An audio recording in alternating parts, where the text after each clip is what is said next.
from Dallas! Yes, Liverpool! Ladies and gentlemen, Mr. Dennis Nathan! Fucking yes! 18 months of touring, just to end up here on a Saturday night at Liverpool. This is what it's all about, people. We good? Yeah! I fucking love you, Liverpool. Genuinely, my heart is beating, racing. So excited to be here. A little bit terrified, we're going to hibernation soon, summer's starting. You like the summer, people? I dread it. As a big man, see, I start sweating in about May. And that sweating continues all the way through to October, and in the months in between, I'm just damp. I've been glazed constantly and sweat, a big fat sweaty mess constantly. It's disgusting. I sweat sitting down, laying in bed. I get BO in the shower. Just tell you what, there's nothing more embarrassing, right, on a hot summer's day, going to meet all your pals in a pub, rocking up in all your best clothes, and someone turning around and going, "What, is it raining outside, Davis?" Trying to hide away, think, "Oh, that table miles away." I've got fucking Uber at this game. Insane! The biggest stage I've ever played, and look at it. I've moved it myself, I'm too lazy. Have a look around, think, fuck it, I'll get a little seat. I'll sit down, there's no seats. I'll just sit on the edge of this table and miles away. And think, oh no. I know, I'm worried about the table now. Table's like a double act going, you just ain't going to do this. It's like Dirty Dancing. You see a couple smash in Falaraki and she's like, just catch me. Fella's arms just going, oh fucking hell. Anyway. Got part of the routine, fuck it. Sit on the edge of a table and think, now you've done it. I've got to sit here for the rest of the fucking day. Because when I stand up, there's going to be a great big sweaty arse mark here. They'll have to burn this pub down for me to move. Summer months brings on my hay fever. Snotty, walking around like a raving gearhead. That then brings on my asthma. Breathing like a 90s phone pervert. Is Claire there? Sweating, snotty, wheezy. I'm a catch in the summer, ladies. I'm a raving salt. Actually, no, I joke, but my asthma got bad last year, a little bad. I had to go to doctors about it, turned up the doctors, I'm like, listen, doctor, I've gone camping. Spinning out here. Doctor's like, oh, you know, something big that's going on here, isn't it? It's not just asthma. I'll do it like Ray Winston, just to get back on track. Something's going on with me. I'm getting a tightness of breath when I breathe. The doctor said, that's probably your asthma. Show me how you use your asthma pump. I'm like, I don't fucking know, mate. I'm like, look, I can tell already. You are not taking asthma seriously. Brother, I'm a fucking grown-up. No one's taking asthma seriously. That kind of attitude, I'm going to have to send you to Asthma Club. What the fuck is Asthma Club? Asthma Club is every Thursday at 3 p.m. after school. First rule of Asthma Club is no one talks about Asthma Club. Don't you worry, my old son. I'm not going to tell anyone I know I'm going to fucking Asthma Club. But I was intrigued Liverpool by Asthma Club. So that Thursday I rocked along. I'm the oldest person there by about 30 years. Just a sea of wheezy kids, just... A do-gooder woman walking around going, Jonathan, why did your asthma get bad?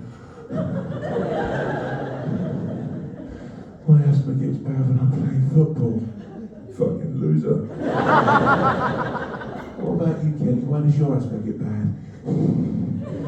My asthma gets bad when I smell flowers. I'm skipping with my friends. Dog. Okay, big mouth, big fella. Why does your asthma get bad? My asthma kicks in after about 25 Stellas. Couple of body rags, a little bit of the other. Really throws me off my love record. You'll find out about that one day, Jonathan. Actually, lovemaking is a horse that has bolted from the Davis household. So it's like a pen pal doesn't write anymore. We just become parents. We've got parents in the room? Man, best job in the world. I adore my little girl. My little Grace, she's my girl, she's my world. I just wish to God she'd fucking sleep. No one tells you about the shit. I say no one tells you. I want dickhead mate. When I said I'm having a baby, he turned around and went, if I was you, mate, I'd save up and you'll sleep now. It doesn't work like that, does it, Lee?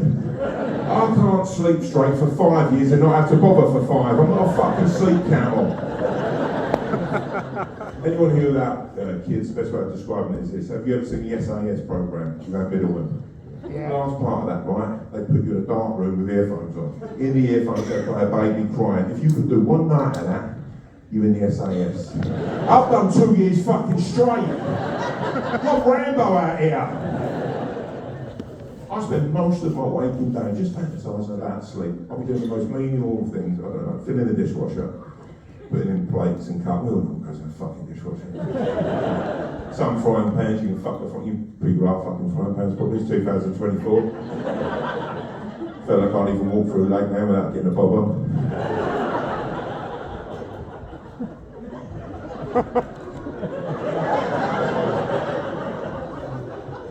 It's a sexy looking frying pan. Got excited myself. I'm putting stuff in the frying pan. I'm fucking obsessed with frying pans. You innit, Tom, you sick fuck. You're fucking frying pans. I'm putting stuff in the dishwasher, and I'm looking at the stuff I'm putting in the dishwasher with absolute envy. I'm just staring at them, look at you, lucky prick. 2 hours on an eco wash. Just to yourself, 2 hours just to relax, to chill, and hot soapy water, you fucking lucky prick. The other day I got so jealous of my own crockery, I just got on all fours and just lay in the dishwashing tray. Just for a bit of me time, just to relax, just a bit. And my wife walked in. And I thought she was going to be disgusted. But she wasn't. She just walked over and she just lay next to me. She lay there for 25 minutes in the filth. Just staring in each other's eyes. It was actually quite romantic. Any parent will tell you, when you've got a baby, romance is fleeting. As romantic as our lives get at the moment, right? It'll be 5 p.m. of a weeknight. I'll be sitting there watching The Chase, because we're 18. We've had our tea, we've had our showers, we're drinking our cocoa, we're ready for bed. And I'll turn and I'll look at my wife and I'll go, I'm gonna sleep so fucking deep tonight.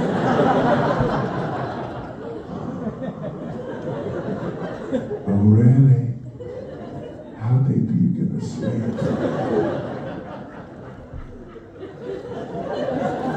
Deeper than I've ever fucking been.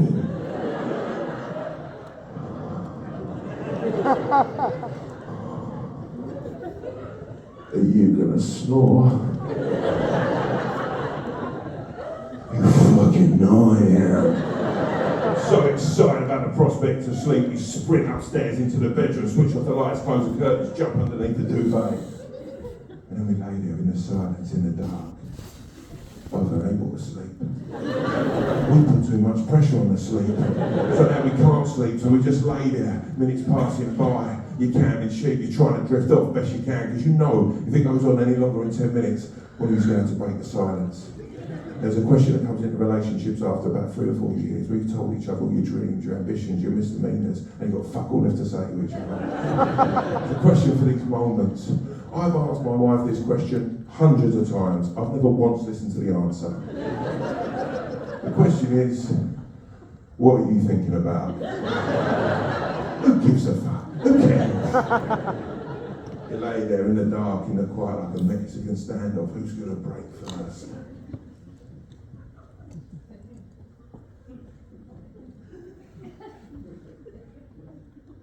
What are you thinking about? Oh my God, I'm thinking about so many things. I'm thinking, are we responsible to have a baby in 2024 with a threat of the World War? I'm thinking about our little Grace. What kind of girl is she going to turn out to be? Is she going to be a loudmouth, a dickhead like a lot of your family? Should we start going to church so she can go to a Catholic school and see the worries just pour out? And she turns to me and said, what are you thinking about? And I'm thinking, if I get fit enough, can I still make it to Premier League football at 44? Different worries, Liverpool. Different worries. I can pipe back up the stage with it.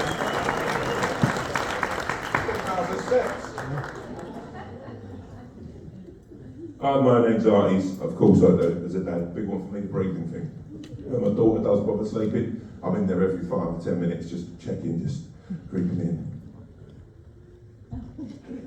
She's fine, that could have been the pulse on your thumb. She's fine, she's good, she's alright.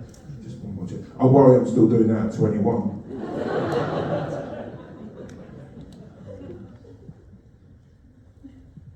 Sorry mate, just...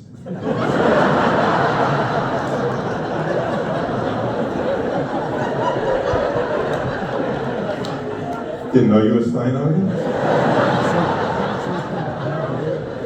You're only dropping off a pizza. You're like slut shaming your 2-year-old.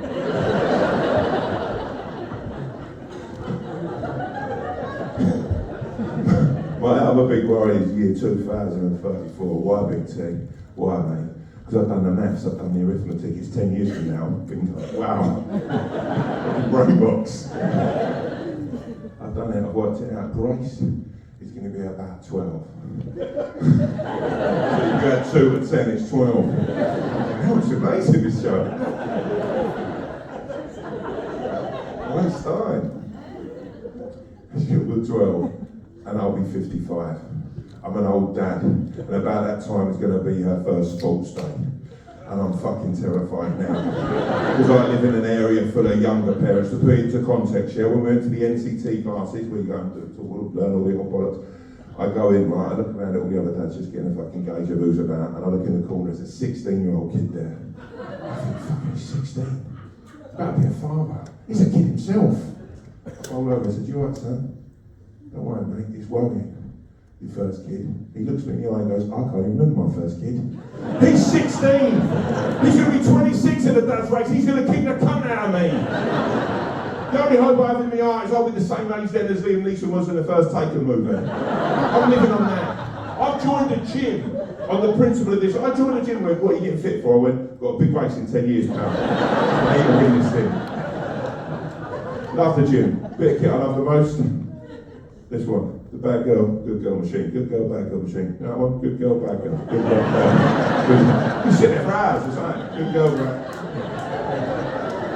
Can of Fosters. Pringles on your lap. People watching. I'll be another 4 or 5 hours. I get a pizza delivered in. The other day, people watching, right? And this fella walks in. This fella's perma-tanned, he's in full tennis whites.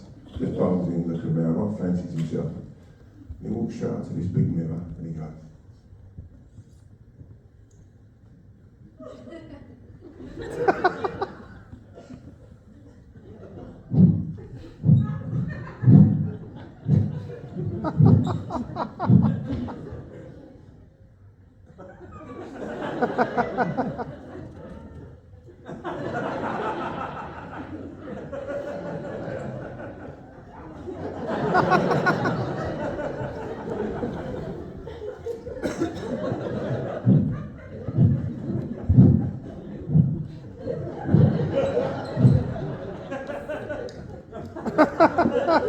I think this prick is playing shadow tennis. And he's fucking losing. I'm going to make him right, I've done 2 rallies, I'm an absolute bitch. Really regretting that KFC now. I think I'm going to be sick, my heart's racing. Pull your shoulder.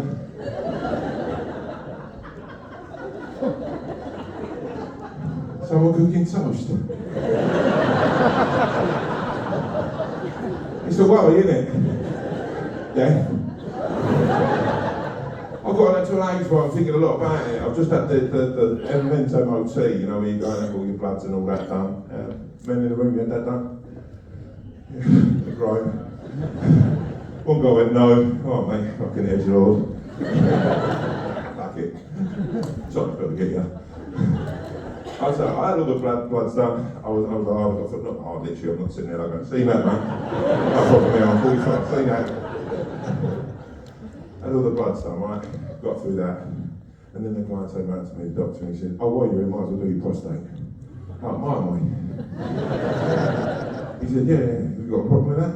I said, yeah, I'm on day 12 pants. I Those who don't know what I'm talking about always in the squad, never in the team. Emergency pants. Essentially what I'm talking about is a pair of crutches knickers. Fella told me, I said, don't worry about it, I've seen everything. I said, I wouldn't be too sure about that. The largest statement of America right now. He said, listen man, it's worth getting done. Just do it, just hop on the bed. So I got on the bed and I lay there. And he said, oh, you're still very nervous, you're on edge, you're very nervous. I said, you're about to stick a finger up my arse. He said, don't worry about it, you're my 5th guy today. I said, nice one. Why make me feel special? He said, look, I can't do this if you're so on it, you know, if you're so nervous, you're so worried. Maybe there's someone you'd like to call. Is there someone you'd like to be here with you? And I thought, no. There's no one I know in my fucking life that I can call right now and go, hello Dan, what are you up to mate? No, I've got a +1 on my prostate if you fancy it. Spare tickets, seating room only. It's mad though, you really got to the time when I was me and my wife are trying to get our affairs in order. By that I'm not saying, right, if you fuck Dean, I'll fuck Lisa. You fuck Kevin, I'll fuck Joe. I like older women. There we go, our affairs are in order. By that I mean we're doing all the sensible stuff, wills, life insurance and all that, we're going to see a solicitor. And this fella's quite new fandango in his ways. And he's sort of talking us through loads of stuff and he turns to us one point and goes, oh, by the way, have either of you two thought about a cardboard coffin? And my wife's like, oh, cardboard coffin, that's interesting, yeah, good for the environment, a cardboard coffin. What do you think, babe, a cardboard coffin? And I was like, a cardboard coffin. A cardboard coffin. I weigh 22 fucking stone. What cardboard's holding me? It's like a pissing wet day and Amazon fucking parcel turns up.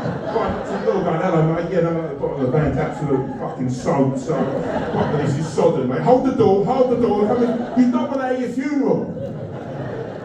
Arms of the Angels playing. Your mum and dad, your parents, hopefully the same people. All your loved ones, your pals. Your best pals out the back with you in a cardboard coffin. So I'll put an ashtray on top of it. Someone else thought it's funny to draw a big cock and balls on top. Or you on Skaggy mate who's got a suit so he's in there with the three-stripe tracks in a pair of black Reebok classics. Coming down the aisle with you in a cardboard coffin.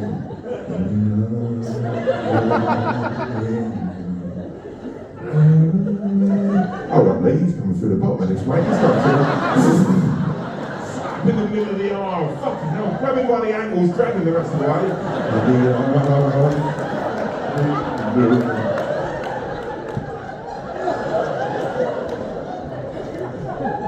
My problem isn't the fitness, the health bit. I've got that under lock, as you can see. My problem is my diet. I'm a greedy piece of shit by nature. I'm disgusting. I can't stop eating shit. For example, tonight when I get home, right, first port of call won't be my gorgeous wife going, babe, I love you, Liverpool's amazing, everything I dreamed it would be. I'll go to my gorgeous little girl, give her a kiss. Now I'll go to my first love, the fridge. Bowl in the kitchen, stick a bit of Ed Sheeran on. Slowly walk up to her. Put her open. Put her chin on a shelf and look down and look up. Now, who's coming to bed with me tonight? You ever seen Ham wince? Couple of Derry Donors making a run for the door.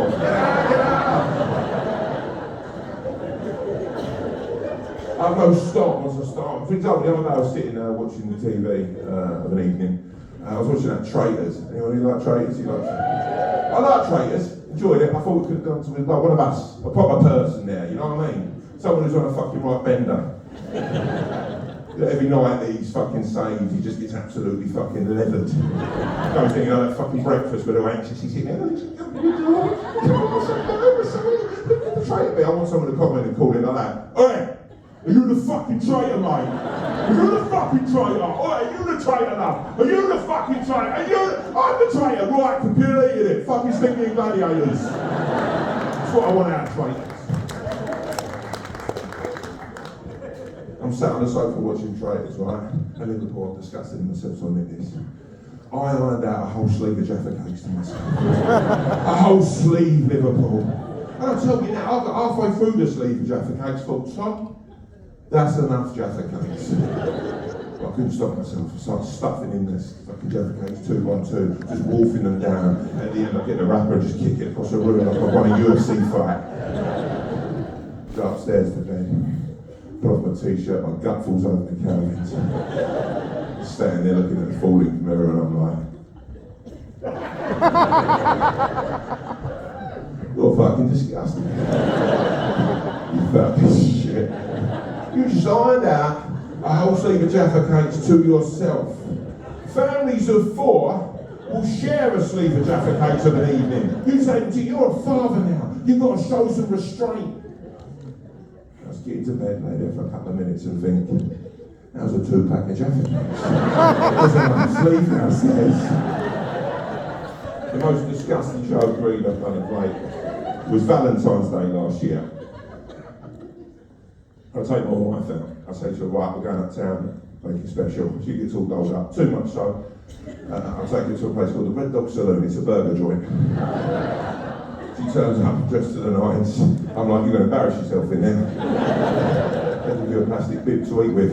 On the wall of this gaff outside, right, is a picture of what they say is London's biggest burger. I look at this picture, I turn to my wife and I'm like, babe, I'm going to eat that tonight. She went, no you're not. Why? Don't you think I can? She went, no, I know you can. But it's fucking disgusting. And it's Valentine's Day. I took that as a challenge, as a flirty bit of banter. I'm like, let's fucking sing about that. Bowl in there, straight to the waiter. Don't need to see the menu, just give me the big burger. Burger comes out, Liverpool, let me tell you. It's a thing of beauty. 4 beef patties, bacon, iceberg lettuce, a little bit of blue cheese, some spicy sauce. There's a tomato in there. I'll kick that prick straight out. Get out, you little mug. Stick to pasta and fucking salads. Don't come here about burgers. No place for you. I pick this burger up, open my mouth as wide as I can, and I just stuff it in there. And as I bring my mouth down, it just stops. There's a stick running through the middle of the burger.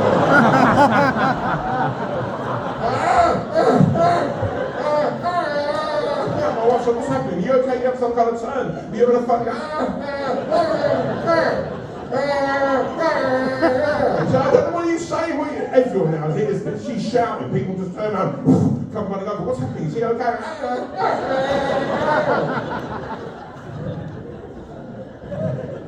Absolute pandemonium. Everyone's freaking out. Finally, one guy steps forward. He looks a bit like Bradley Cooper. Say he looks like Bradley Cooper. He looks like Bradley Cooper if you're driving right quite quick down the road. Tell me, mate. Fucking shit, you look like Bradley Cooper. Drove around the block, slowed down. Go, no, he fucking didn't. Well, what's the both of our time? He steps forward and he goes, he's French, by the way. I have to explain the accent. It's terrible. Ever since he saw me before, he was gone too big on his first bird. And there's a stick stuck in his mouth. My wife was like, oh, you're French, eh?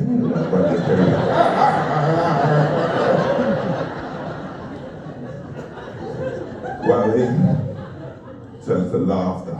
Everyone finds it's fucking hilarious. My wife finds it so funny, she's got her forehead buried into this guy's chest. And she's like, Tom Ford.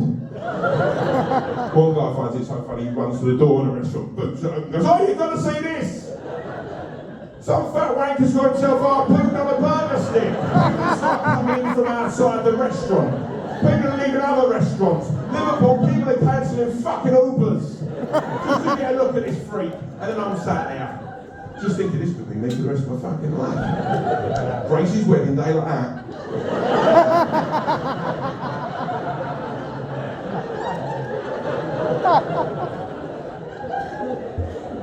15-year-old burger in there, happy man. Anyhow, finally, my wife and Bradley Scooper. Who the fuck is Bradley Scooper? Bradley Scooper sounds like that prick on a fucking stag do no one wants to share a room with. Who am I in with? Bradley Scooper, oh, for fuck. Hello, mate. All right, I've got the itinerary here on the iPad. gonna have a right laugh. Krakow's gonna be you fucking ruined Krakow for me. Scooter. Call me Scoot, fuck off you cunt.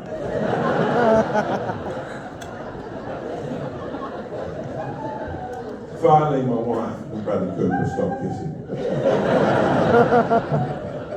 And he looked at me and he says, the only thing this man can do is pour the burger back to the stick.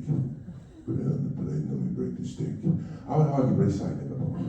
The most disgusting, most unromantic thing you're ever likely to see on Valentine's Day is this knobhead putting a burger that's been in his mouth for about 20 minutes out of his mouth, breaking the stick and then picking the burger up and going for a second bite. That's a low down.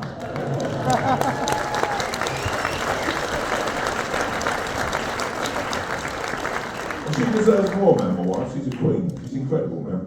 It's up my leg, I'm aware of that. Wherever we go, people remind me. We'll be at pizza out and a bit of food. Wait towards them and go, you know what? I don't know for yourself. You're punching. Fucking will be in a minute, son. I'll get some fucking menus. She's an incredible woman as well. To have our child, to have our little place, we went for IVF. I don't know if anyone's been through that, but it's a hell of a journey. And I've got to tell you, the women do all the heavy lifting now. It's an incredible thing to see. So shout out, actually, all the women in the room. Because women, I love what you do, your relationships. Round of applause to the women. It's a beautiful thing. What I love the most is when she's going through this. My friends are there all the time. With messages of support, cards, flowers, chocolates. Just there for, I mean, you don't need to go for IVF for that. Catherine could bump into a friend in Asda. About an hour later, she's knocking the door going, you alright? You okay? Little card there saying nice to see Catherine in Asda. Little card saying nice to see you, best wishes, nice to see you in Asda. Little card, some chocolate saying nice to see you in Asda. Kelly, you live 4 doors away. We can see you in your garden from our bedroom window. I often watch you. My problem is that support for women is there. For men in our friendships, it's not. It's my birthday last year. I'm saying I'm fucking shut up. It was everyone's birthday last year. Ridiculous thing. It was my birthday. I got nothing from no one. Not a thing. No. I say that. I got emails from places I bullshit from. Kicked off the day with a little email from Travis Bergins. Best wishes, 20% off. So you do sports. My birthday was so bleak. At 3 PM my phone went. I went, oh that's nice. My phone, is that your mum and dad? I went, no, so we buy any car. Last I remember, we sold our cash car 3 years ago. It's incredible, the IVF thing. For men, not so much. It's not such a big thing for men. For men, it's pretty much just a wank. I mean, wanking wise, biggest wank of your life.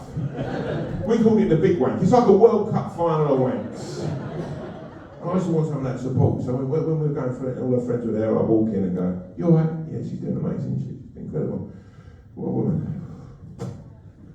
Bit worried myself, actually. No, I got a big wank this Thursday. I started talking about the big wank like it was a fucking football game, like Pep Guardiola or Jurgen Klopp going, no, we're looking good going into the big game, feeling good about it.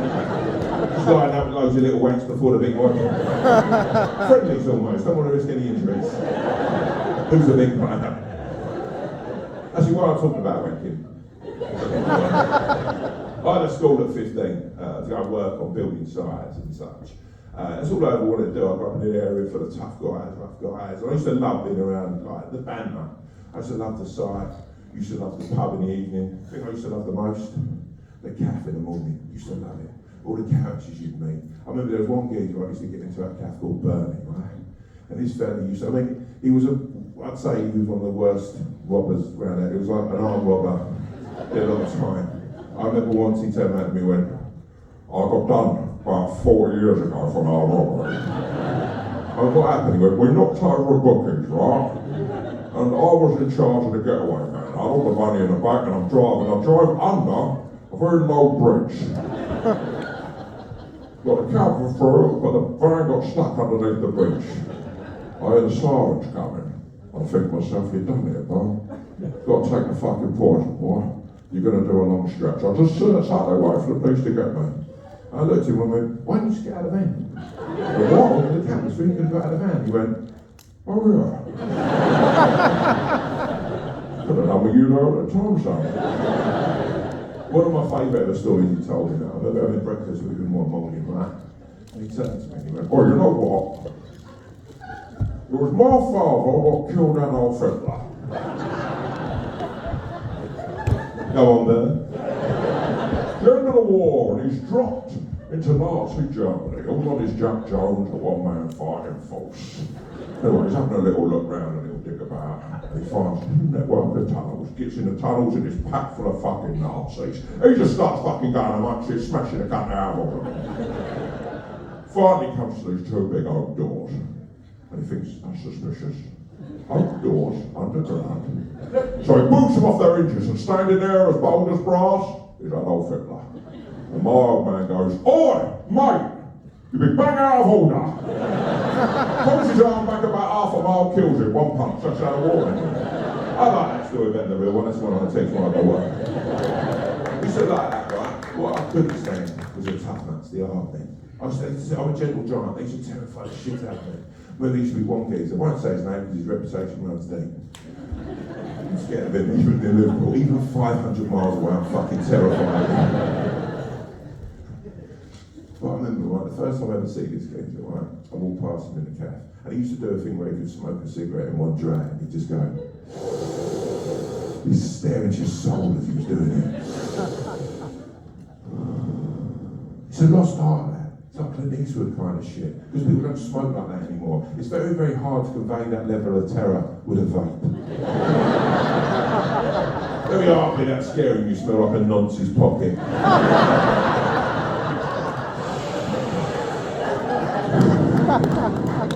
What's that, cherry cola? No, it's too fruity. First time I see him, I walked past and he stopped me, grabbed my arm and went, oi, you're a big cunt. That's what my mum always said. I know exactly how to fucking kill you. I was like, sure, Pam Chando, and she'll probably do it. I tried to avoid this man best I could for my entire life. Right? I remember this one morning, I'm having my breakfast, I pick up a bread, a double gut buster, full of everything. Comes out and fucking play like a hubcap. Got carry like that little lion in Lion King. There's one seat in the cafe, it's opposite this psychopath. And I think, I don't want to sit opposite him, but I can't stand and eat a fucking breakfast of this size. So I sit opposite him, put my head down and start eating my breakfast. He sparks a cigarette and he stares at me and he goes, how old are you, son? I'm 15, sir. 15. You started wanking yet? Which is a weird question to ask a 15-year-old boy if you're not Philip Schofield.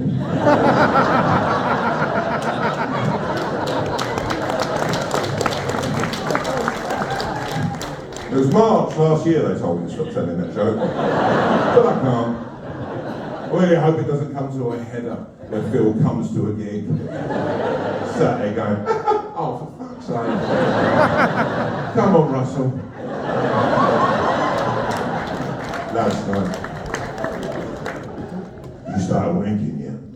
I'm like, oh yeah, mate, I'll try and give it the bigger as you do in those scenarios. I'm on like 3 or 4 a day, pal. He looks me dead in the eye and he goes, you need to be careful, son. You only get 100 of those. Like I'm shot, it's like I'm falling back and I'm like, sorry, now? In my head I'm thinking, I'm on 70 now at least. I said, well, mate, what happens if you go over 100?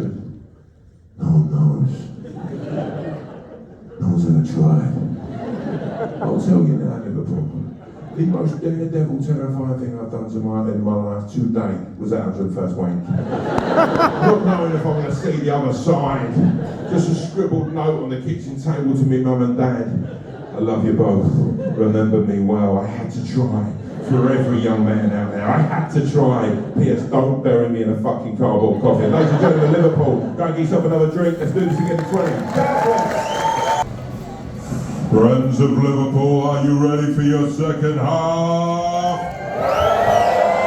Liverpool, this is it. The time is now from the 4 corners of the stage to the 4 corners of the universe. I want you to go wild, Liverpool. Stop your feet.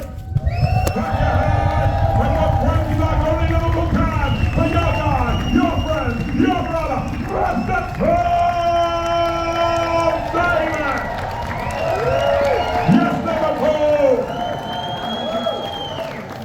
Nothing worse than being your own hype man. What a meaning. But Dennis literally said, I've never been to Liverpool before, I might go and do some sightseeing. I'm like, you're at fucking work.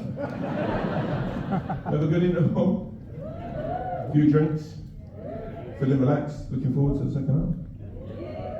Great music. Huh? Great music. Thank you, man. Should we go after, have a little bit of a party? So pictures of me and you having a great time at dinner. I thought I shouldn't have left him. My wife is enjoying the fact I'm doing this tour for a number of reasons. She likes money. I'm out of the house a lot of the time, that makes her happy. And she has a new addiction, a new obsession. And that obsession is Facebook Marketplace. She is obsessed. We've got any other Facebook marketeers in? My wife, right, in our house, if you don't touch or use something for about 5 minutes, it's fucking gone. You're sitting on the sofa watching TV, get up, make yourself a cup of tea, come back, go, where the fuck hell's the sofa? Sold it, Facebook Marketplace, 18 quid. Got to drop it 50 miles away. So what was quite a small local business now with this tour has become nationwide. There's not a town or a city she can't reach. Right, for example, the other day, I'm leaving the house, I'm going to Manchester. I walk out the door and she's like, you go to Manchester? I was like, yeah, she went, good, I've got a drop for you. That's weird, I thought I was a stand-up comedian. You seem to think I'm a DPD driver. I said, what am I dropping? She went, it's Grace's old cot. I said, there's nothing wrong with that cot. She went, she's got outgrown it, she's outgrown it. I said, I've not outgrown it, I'm sleeping in it most fucking nights. It's 8 foot long. The cot's all boxed up because we're running a business. She's like, you've got to drop this in Manchester. I'm like, oh, for fuck's sake. She went, it's a cash job as well, 80 quid. I'm like, good, now I'm a debt collector and a fucking delivery driver. Everything's come up some. I travel the length and breadth of this great nation. I do so with my driver, Tony. A few things about Tony. He's in his 60s. Pretty sure he's been to prison. And he's a conspiracy theorist. Which makes every long journey an absolute riot. Tony would argue nothing is what it seems. Take today, for example, we rock up in Liverpool. I said, I love Liverpool. Genuinely one of my favourite cities. I'm like, fucking hell. Emotional. Well, his jaw went, he started crying. Cities in the whole of this great country. I adore this place. Spend time here, I love it. And he went, yeah, keep believing we're in Liverpool, mate. We are in Liverpool. I can see the Mersey. We just went past the fucking sign. I said, welcome to Liverpool. It says Liverpool on the sat-nav. And he went, you're so naive, mate. You'll just believe everything you see or hear, won't you? I'll send you a link. I said, I don't need a fucking link to tell me I'm in Liverpool, you dickhead.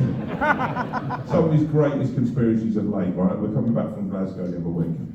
I turned and said, Tony, I'm starving, need something to eat. He said, what do you fancy, mate? His impression's gone out the window. Showed me this impression, I'm not getting a lift home tonight. Might need your place for sofas. He said, what do you fancy? Well, fucking got worse now. You're right, should you be driving? What do you fancy, mate? Oh, fuck it, let's just get a McDonald's. Do you know what's in McDonald's? I went, Tony, no one knows what it's in McDonald's. That's the joy of McDonald's. He went, it's human meat, mate. It's meat what used to be people. I said, that's bullshit, that's rubbish, that's insane. You couldn't keep that a secret, you couldn't get that on the download. McDonald's is one of the biggest companies in the world. How'd that work? You couldn't start your first day at McDonald's, bowl in and go, hello mate, welcome. Here's a till, you'll get on these one day. That's your deep fat fries, that's your hash browns, that's your chips. That's your McFlurry machine, that's a right laugh. That's your cold drinks, and this is the meat locker. Oh, by the way, the meat here, it's all human. I said, you couldn't do it, mate. He went, hold on, mate. Well, you bet your life and everything what you own on the fact that it's not human meat. No, Tony, no, I wouldn't. You still want a McDonald's? Yeah, fucking come on. We're far enough away from home, it's not going to be anyone I know.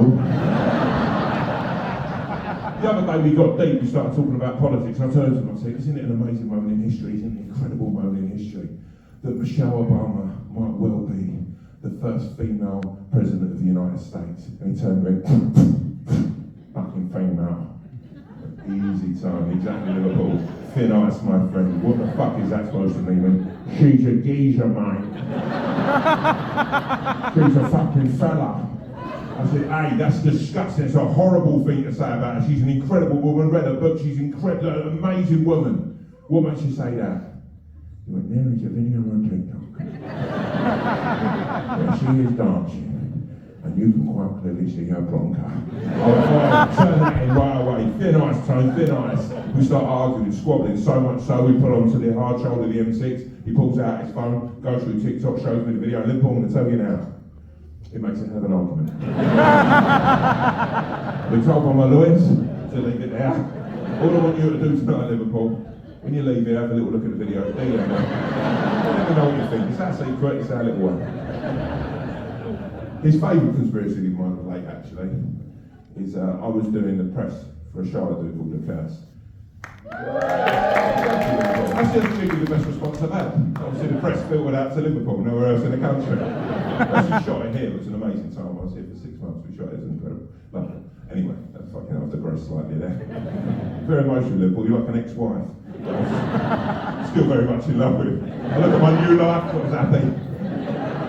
Come back here every now and again, just sort of go, God, I fucking miss you. Anyhow, I don't. I'm doing the press. I get invited to go on Zoe Ball and Friends. I'm going to tell you now, didn't know I was one of Zoe Ball's friends. Humbled to be asked. Also on the show is Donny Osmond. Any Donny Osmond fans here? I'm going to break your heart, girls. He's an absolute melt. I met some fucking pet wipes and fraggles in my life, but old Don takes the prize.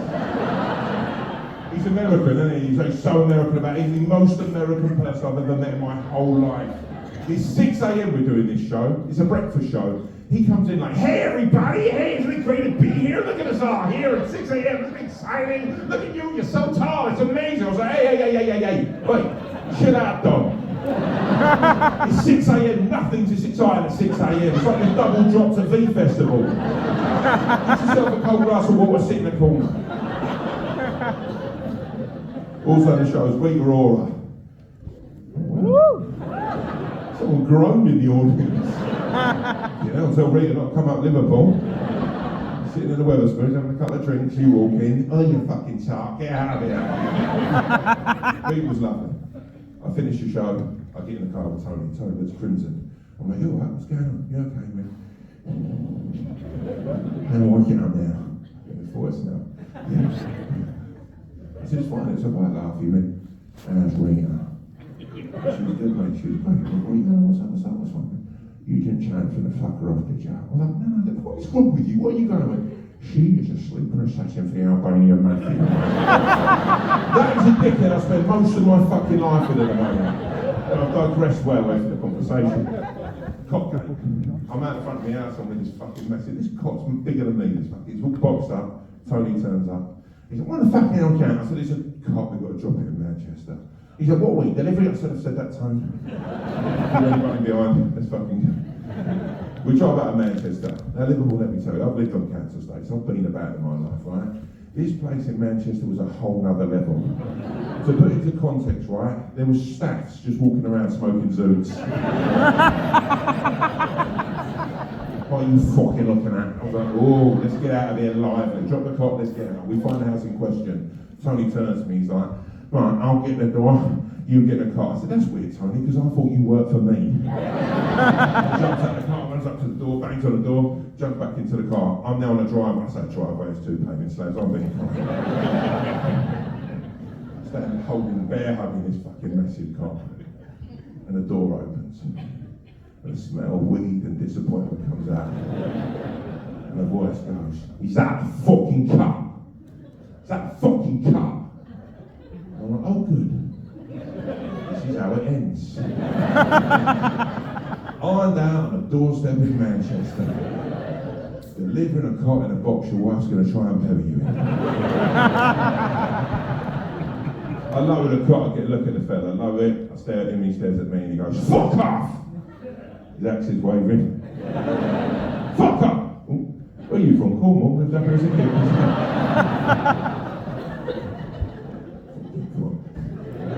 Fuck up! He goes, fuck him!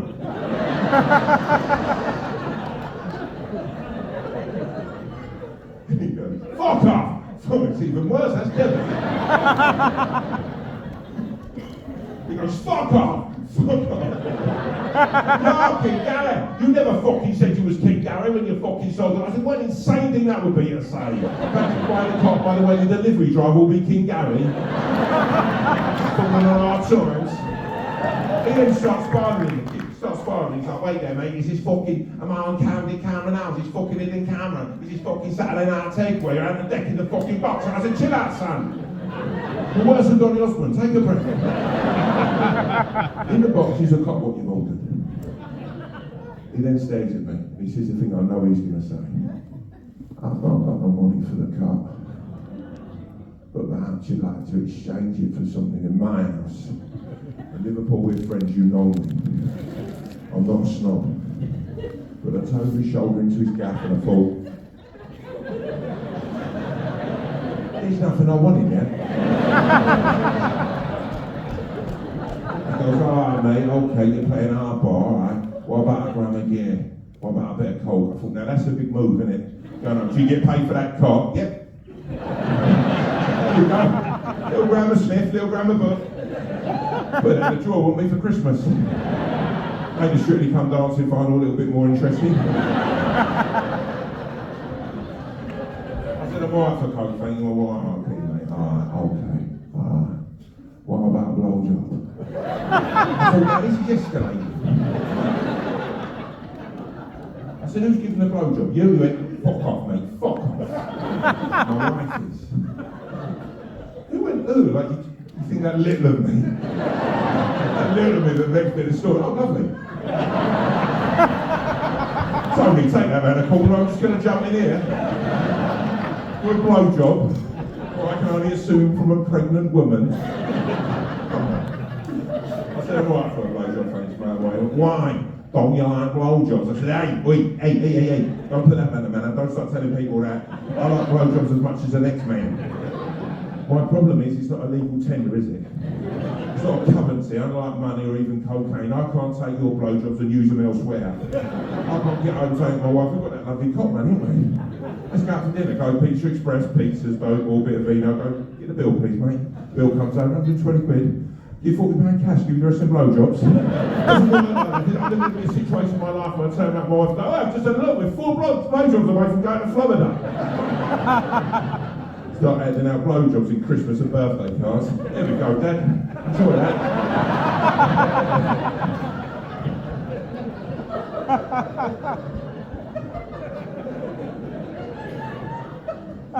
Where are you off to, John? Just going to go and get that blowjob that Tom got me for Christmas.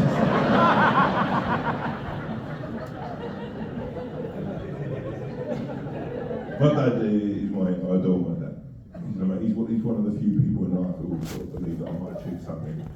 And that was a very big fucking belief that he had, because a lot of my life would suggest I would amount to nothing from a very early age. Like, to put into context, right, my mum stopped going to my parents' evenings when I was like 10. It was such a depressing affair.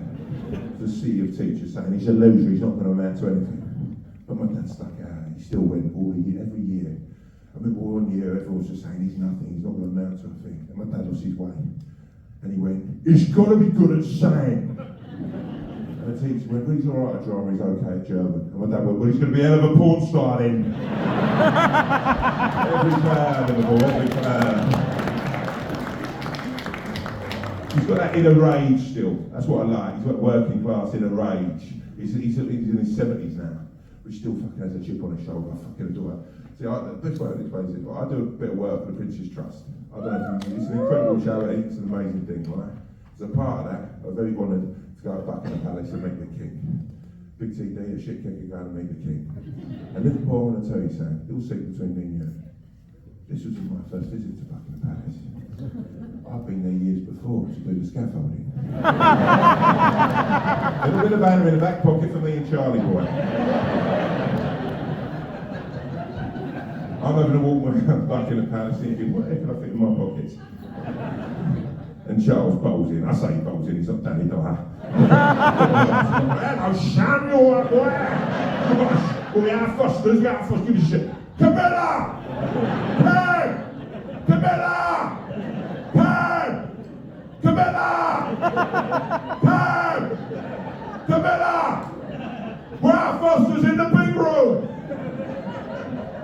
He's a very, very sort of like stiff and rigid sort of posh fella. As you know, he's a kid.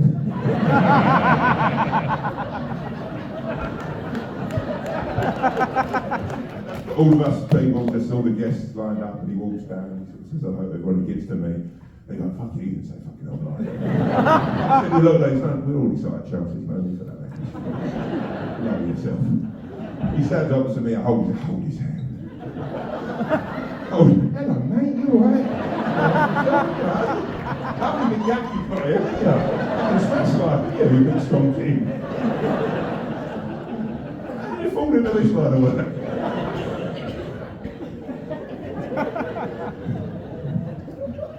I shake his hand. I look at him in the eye. I went, oh, here's one for you, Charles. He went, don't call me that. I'm like, so I actually did the scaffolding on this place. And he looked me in the eye, guys, and he went, not originally, I hope. Wow, bang. I start pissing myself, as you do when an old person cracks a joke. Doing more than this too. I said, not originally, about 15 years ago. He went, you did a hell of a job. It's still standing. Bang, off you go, Charles. Say hello with yourself before me. Smash it. I get out, and the first person calls me Dad. I went, Dad, I've just got out of Buckingham Palace. Fucking word. That's Buckingham, that's where Andrew lives. That's Buckingham Palace. That's where we put Andrew.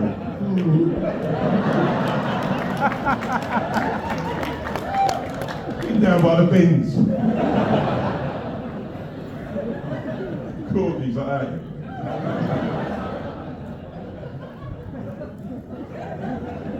Yeah, first person that called me Dad. My dad, I've just got out back in the palace, just met the king. My dad's response was, how big was he? And what do you mean? He went, how big was he? I said, what are you going on about? He went, was he bigger than me?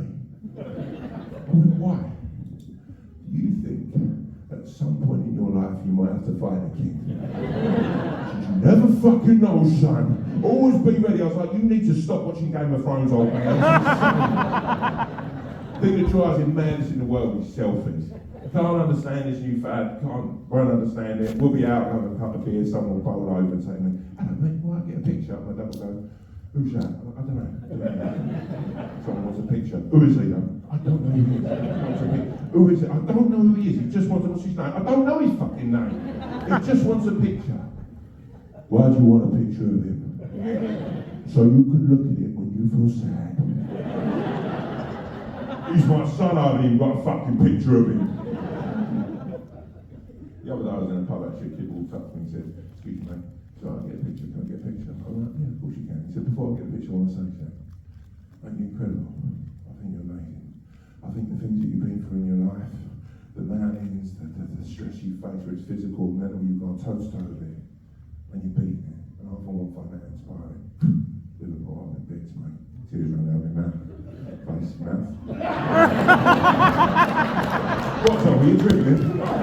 How long have you been in the pub? 8 hours.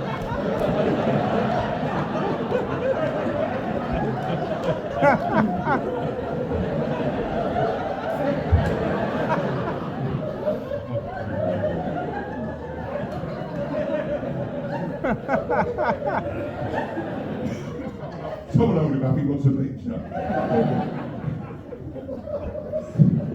He stood next to me. His mates raised the camera, he looks at me and he goes,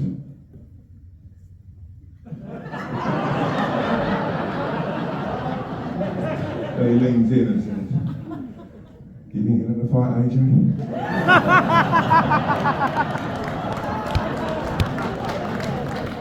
I didn't have the art of telling Liverpool, I'm like, I don't know, I suppose so, the money's ever right. But might as well think of him going to the pub, see his pals and bowling going, oh yeah, look at that, me and Tyson Fury. That's not Tyson Fury, that's King Gary.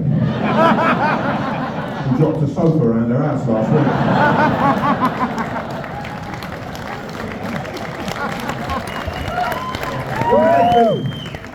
If you've ever been in a picture of a box and give out a selfie, it's an insane thing. It's like a Tourette type thing. You stand next to them, as soon as you stand next to them, it's like, put your arms up, like, just to signal what they do. You don't do that as a celebrity. You shouldn't see Elton John and go, you want Elton? Can we try to get a picture?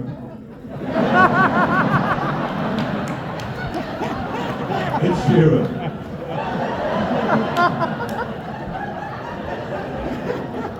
Rory McIlroy. It's insane. It's like, I spent far too long on Instagram. What I'm talking about lookalikes. It's like, I spent. You like Instagram, you fans?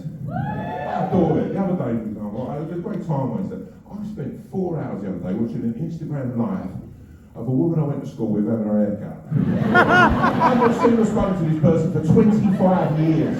I'm a mercy. I'm like, my wife's going, you going to cook dinner? I'm like, wait there. She's having his feathers. All suggestions are she's having a bob. But it can be ruined at times for me. Most days I get 5 or 6 people message me with a picture of one of their mates. Another bald, fat guy with a beard and glasses. Underneath just written, you lot, my mate Kev. Lol. The other day actually I put a selfie up of myself. That's what a fucking selfie is. I put a selfie up of myself. I just put a selfie up. I don't need to explain who it's on. I'll wait for the comments to come in, right? Wait for them to come in. Instead of coming in, I'll read one. One grabs my attention. It reads, when you order Andrew Tate from Wish. That's a fucking day record right there. You don't know what Wish is. Wish is a place you'll get your chorleys second rate, your knocked off goods. That's where you get your Bolex watch, your Mike Airborne's, your Derby scarf. And if you don't know who Andrew Tate is, he's a cunt. I'd say in 2024 he's pretty much the world's biggest cunt for a number of reasons. One thing, he's had a big impact on a lot of my pals now, right? A lot of my pals on Instagram used to put up pictures of their wives, their kids, pets, holidays. Now they just put inspirational shit up. Like they put up a picture of Tom Hardy with his top off, or Cillian Murphy and Peaky Blinders drinking a whiskey, or a lion roaring with a motivational quote over the top like, the going is tough. So good. So good, God. None fucking said that though, did they, Lee? Ronan Keating did. They've got the same toxic appeal with a picture of poor old Ronan going, life is a roller coaster. Man. And it's a sad thing, because the mates you have at my age and the mates you're going to die with, that's it. We're stuck together now forever. Right, how many people we got actually, by the way, in your 30s, 40s, 50s? Anyone in their 20s? Make the good choices now and fucking enjoy it, because it turns to shit. I'm saying now, the people in your 30s, 40s, 50s, we had it right as well, right? We had the best years of going out, the best years. We had the pound a pint years. Oh, Liverpool. The pound a pint was our Second World War. That's a legacy we'll leave. We will turn around to our grandkids just going, when I was a boy, it was a pound a pint. Pound a pint. £90 a pint now, Grandad. Oh, you son. Used to love it. Paid cash in hand. Hope there's no one from the Inland Revenue in. Used to fucking love it. Used to go out and get the uniform, going out uniform. Ben Sherman or Ralph Lauren shirt. Better Levi 501s. St Patrick Cox wannabes. French crop on plane. Little spray of little spray of cool water. And a great fucking days. The geezer's uniform. Used to love bowling into a nightclub or a bar, bowling, walking up to the bar with a tenner in your hand and going, hello pal, 10 Bacardi Breezes and various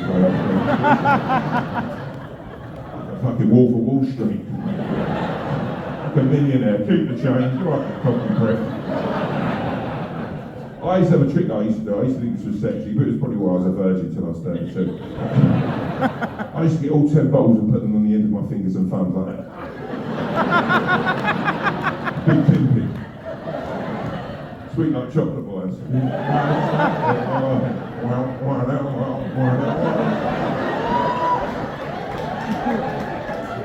Dance around like Michelle Obama.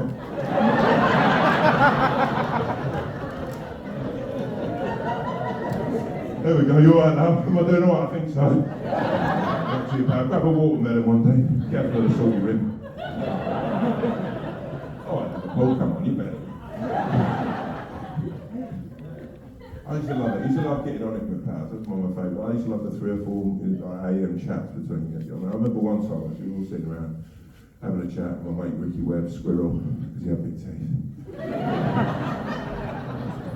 He'd been quiet for some time and just opened up to us. He went, sorry boys, sorry to interrupt.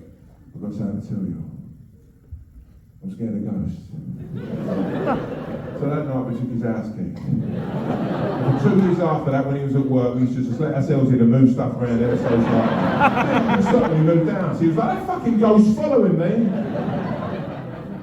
Now we're all old. And me and my wife, if we want to go out, if we want to get amongst it, it's like a military operation. It's insane. It's like, you've got to fucking do a day drink. You've got to get a babysitter. She goes out of her pals, I go out of mine. And I tell you that, Liverpool, don't even enjoy it anymore. See, me and my pals, we start going to micropubs. You have micropubs here? Do you like micropubs? Fuck micropubs, don't chill, mate. Anyone who doesn't know what a micropub is, an old Woolworths or an old CX with a fucking bar in the corner. Some hipster prick standing behind him with those fucking wax moustaches, and a velvet waistcoat. Looks like he should be tying a damsel to a railroad in an old western. Bowling in and go, hello pal, you want 6 pints of salad? Not so quick, they can't just order 6 days now, because all my pals, they're in the craft ales and craft beers. What have I got here?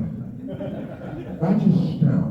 Badger's Stout, 4.6. We have a taste of the Badger's Stout.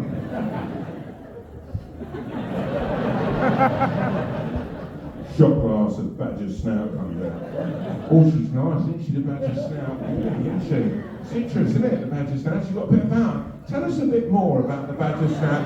It's a fucking pint, Lee. Not a fucking used car. We need 15 of these today to make it remotely interesting. What seems like an eternity passes just to get one round of drinks. You know, stand around an upturned beer crate. And the table got there. Matrix table. Looking at the 6 helmets you've got to spend the rest of your social life with. Talk of shagging and fighting is now turned out. Anyone else's hips hurt when they get out of the chair? Oh, I've got a +1 to my prostate on Thursday. Everyone some dickhead going, oh, didn't this used to be a Clark's?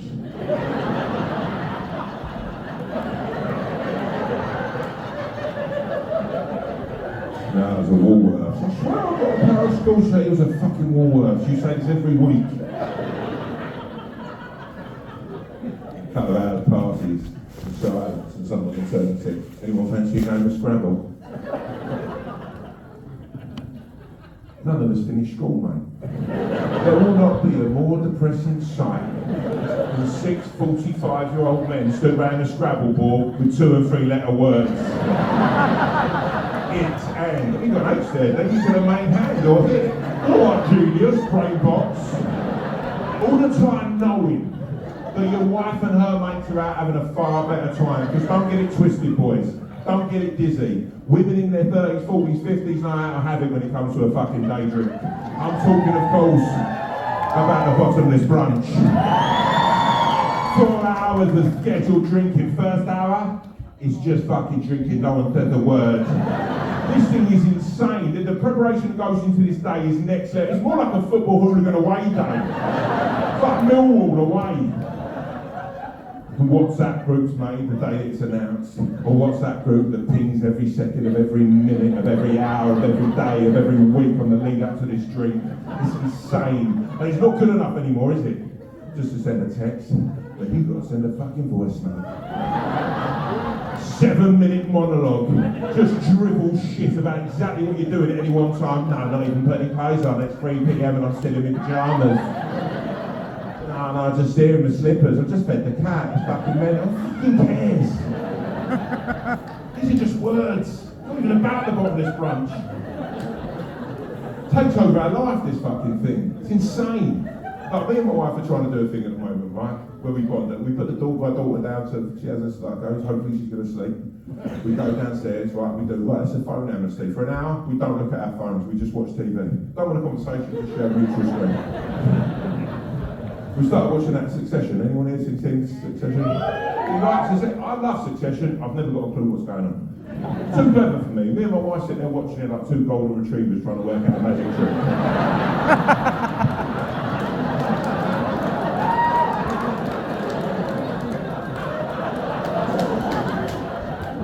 Sat there trying to work out the fuck I was on who needs to. Her phone beat. Leave it. Phone amnesty, leave it. Could be important. Could be about the bottomless brunch. They're two different things.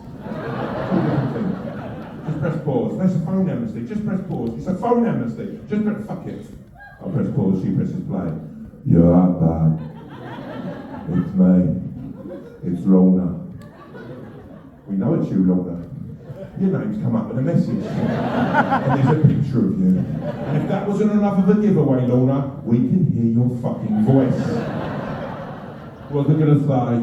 What's it gonna say now? Oh, fucking hell, what's it gonna say? Lee, what's it gonna say, Catherine? I've got Catherine on the voice note. What's it gonna say, Catherine? Put the fucking phone down, Lorna, and think about what you're gonna say, you dizzy cat. We're on a phone amnesty here. It's mad, and also I'm gonna say this, I feel bad if it offends you, what Gina and I do, right? A lot of my wife's friends, they're starting to have a little bit of work done. And on their level, you ladies, no one's ever looked any better with those lips.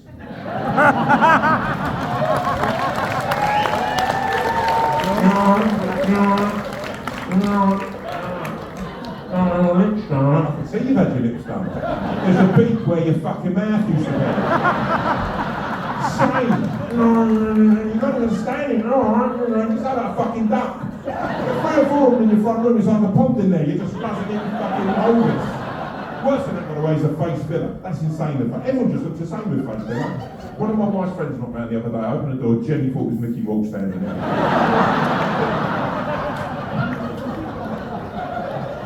Mob ended, walking into a gap at 10 a.m. You alright, mate? You good, yeah? Got a table for Davis for the bottomless brunch, 10 Andy. Mr. Davis, welcome. How are you? We've got some lovely cocktails on offer today. We've got some nice things. Shh. Shut your noise before you embarrass yourself any further. See, I get one day a month that's about me. About me, when I'm not a mum or a wife, I'm fucking me again. So I don't want no watered down fucking cocktails. I want no shit thing I've never heard of. I want one drink and one drink only. Prosecco.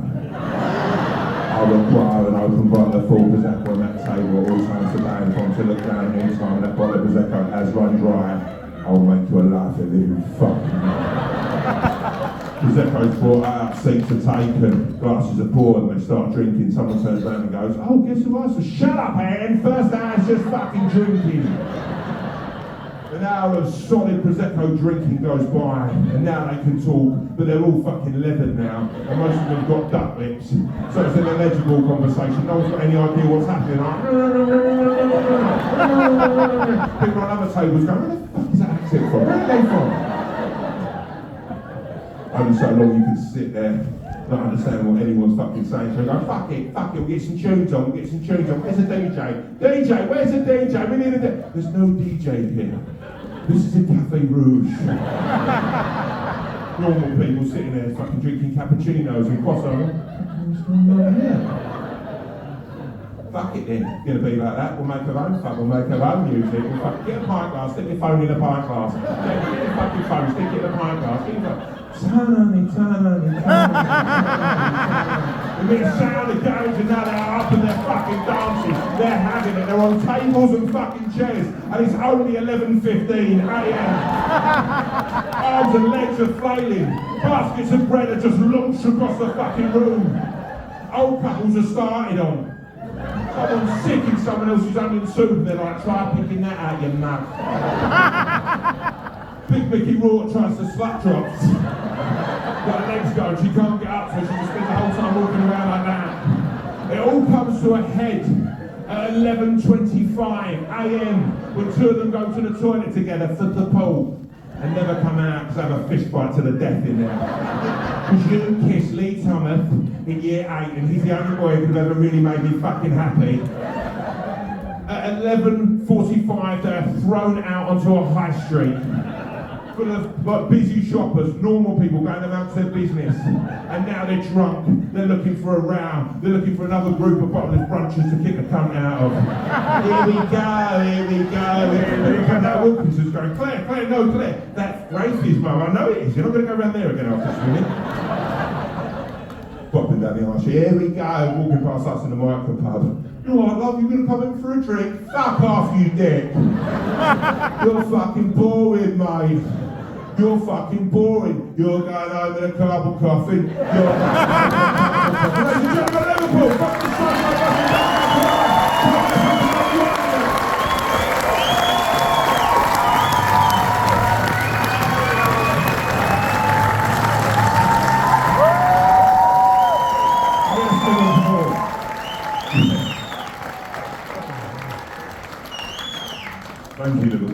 genuinely, when I say this, I mean it hand on heart. I spent a lot of time in the city. Like, genuinely, I was looking so forward to coming. You guys haven't disappointed. You've been incredible tonight. Thank you so much, genuinely, for coming out. It's a mad thing because when I sort of decided to come back on tour and do this again, I genuinely worried it'd be a bit like my 12th birthday. I invited everyone from school to come along to a fancy dress party at the local sports hall. And I sat there on my own in a little blonde wig and a pair of white fronts, eating birthday cake and no one turned up. That's my worry for the tour. So every night I step on stage, I've got people like yourselves here. It means the world to me. So a round of applause again for yourself.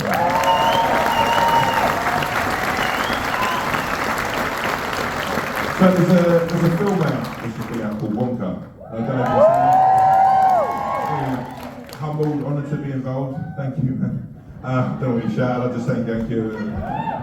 If you don't know what Wonka is, it's the prequel to Charlie and the Chocolate Factory. I like Charlie and the Chocolate Factory for the most part. I had a few problems with it.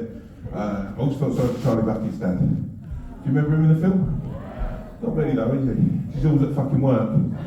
The only person in the Bucket household who's actually fucking doing anything.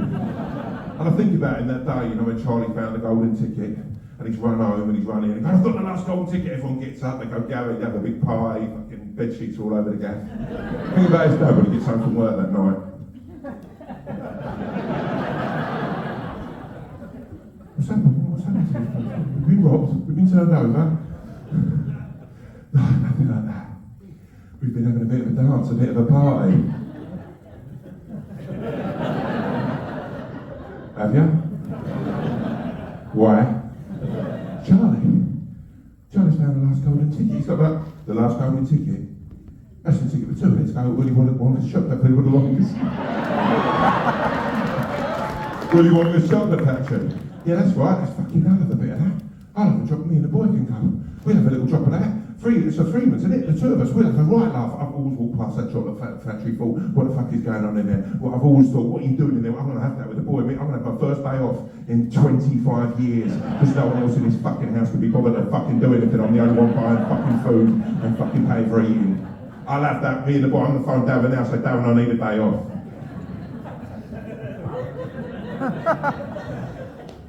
See, told you. This is awkward. Charlie said he's going to take Grandpa Joe. Grandpa fucking Joe? He's been in that bed for 50 fucking years. He hasn't moved out of the fucking thing. Why even taking to the chocolate factory? He's up and doing a fucking jig. Then his dad beats the shit out of Charlie. Charlie and his granddad. Charlie's taking it. I mean, it's a very different film, if I'm honest with you. See what I didn't go down that road. Also, I don't know if you remember the end of that movie. Willie and Charlie are in the glass elevator going to finish. That sounds a little filthy now. Going to finish on what's sinister then? And Charlie looks at Willie and goes,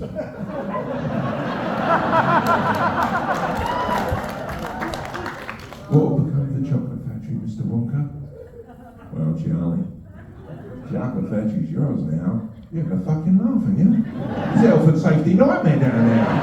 A little fucking boy drowned in the chocolate river, a little girl turned into a fucking blueberry.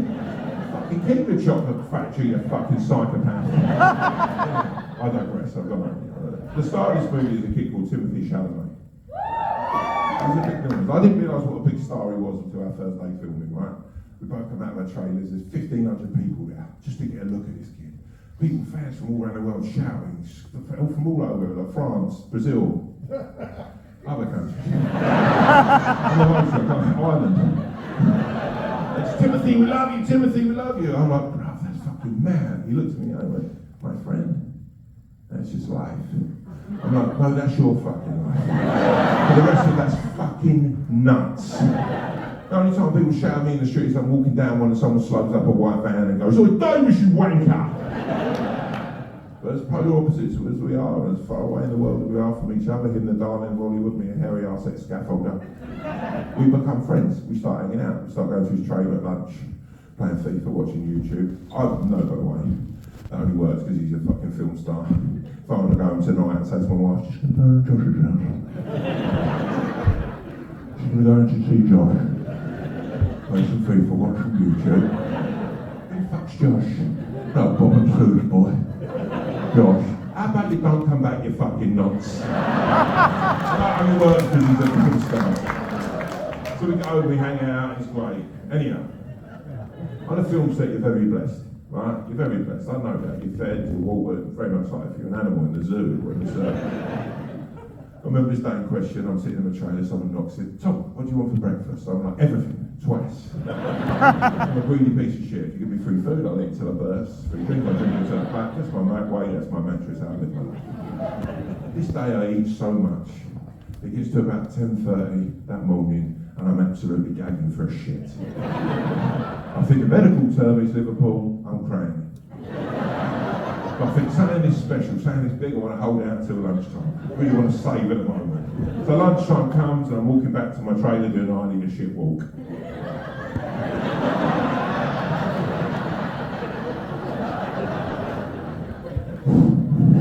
Timothy comes running up behind me. Hey Tom! I'm like, you alright mate? You good, yeah? Want to come back to my trailer? Your voice now. Want to bed in my trailer? Play some FIFA, watch some YouTube. You did okay. You're very suggestive. Your taste. I've lost it now. Then we're probably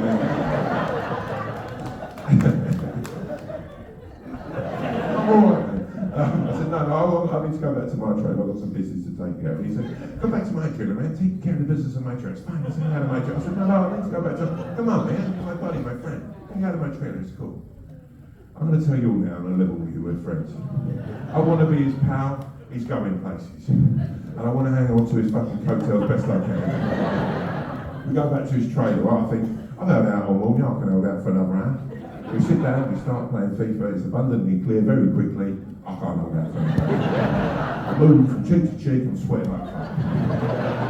He looks at you, okay, man, you okay, you're right, you need something, what's wrong? I'm fine, cool, fine, but you need to use the bathroom. Use the bathroom, we're friends, we're buddies, use the bathroom. I think to myself, you know what, maybe if I go for a piss, that alleviates some of the pressure within me. I'm not a scientist, no medical man, I don't know how this stuff works.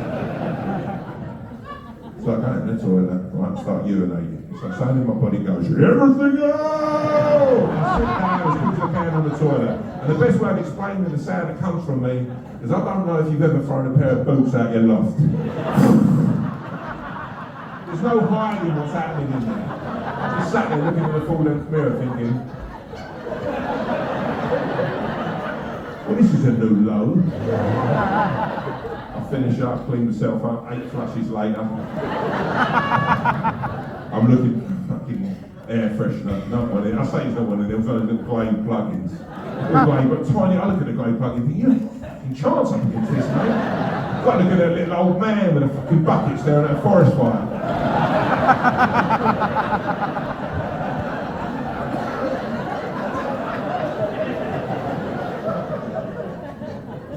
I come out, Timothy looks absolutely strong. And PTSD all over his face. You alright? Carry on with the game of feet? I don't think so. I got stuff to do, man. So I go back to my own trailer. That afternoon we're filming a scene together, he can't even look at me, he's so disgusted. I don't blame the kid, I don't. It was a horrible thing to go through, for both of us. But it becomes quite awkward, it becomes quite tense between us. So much so, one of the producers walks over and goes, what's going on with you, Timothy? What's happening? You having a laugh, it's very tense. No, it's fine, it's cool, nothing's happened. Something's happened, it's really tense, it's awkward for everyone, what's happened? I'm like, nothing's happened. Have you said something? I said, no, I haven't said anything. So I asked Timothy, I said, fucking ask Timothy, you know, as you put it. You must know what's happened. I took a shit in his trailer. And to this day, I don't know if he's pulling my leg, if he was messing with me, or if he was for real, but he looked me in the eye and he went, that's why Hugh Grant hates you. I said, come again now, what? Because you took a shit in his trailer on Paddington 2. No, I didn't. What's happened there, allegedly, someone took a shit in Hugh's trailer, and he's looked round at everyone on set that day and gone,